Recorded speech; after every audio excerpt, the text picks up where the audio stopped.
is one of my favorite experiences, actually, in my history, and I think it's directly pertinent to your question, even though it's not an IRB.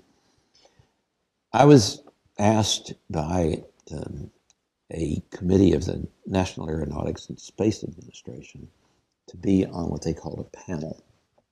And the question was, can we send monkeys up in space to do experimentation? And there were a couple of problems. One, not such nice things happen to the monkeys, and of course they're completely bewildered about where they are. And so there have been a lot of complaints from animal advocate groups to Congress. Congress was sending a lot of material down asking for answers about whether they really had to have this program, and so on. So a number of things like that were happening, but they also had a certain death rate of the monkeys. So the assignment that we were given is, can we send chimps, or no, sorry, it was rhesus macaques.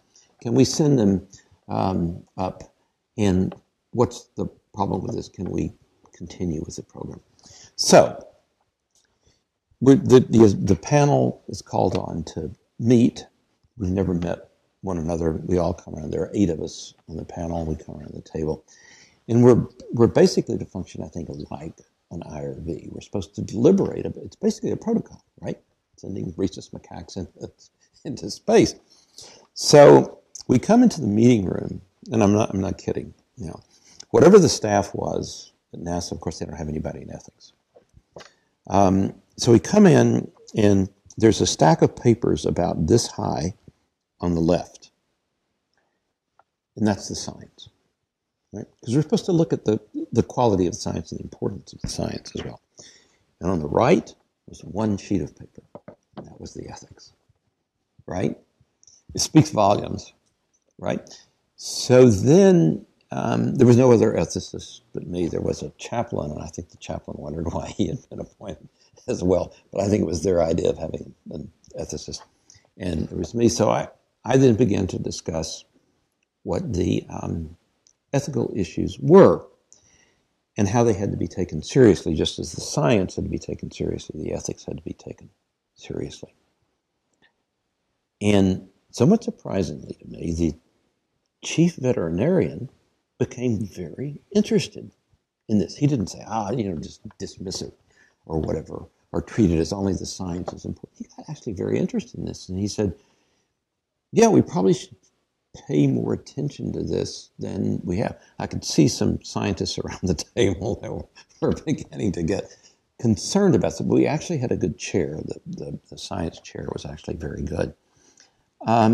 Then the long and the short of what's a long story, but it's a very interesting story, they did take it seriously.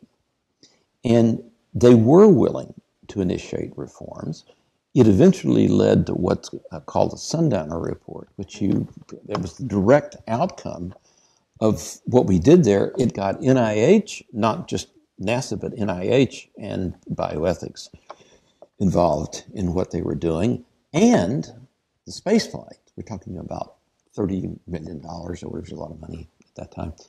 The space flights were shut down because next spaceflight reporting had 2 more deaths of the monkeys that they sent up, and they said that's now a 16.67 fatality rate of the monkeys. And interestingly enough, this is a great story, but I won't tell it to you because it's a long story.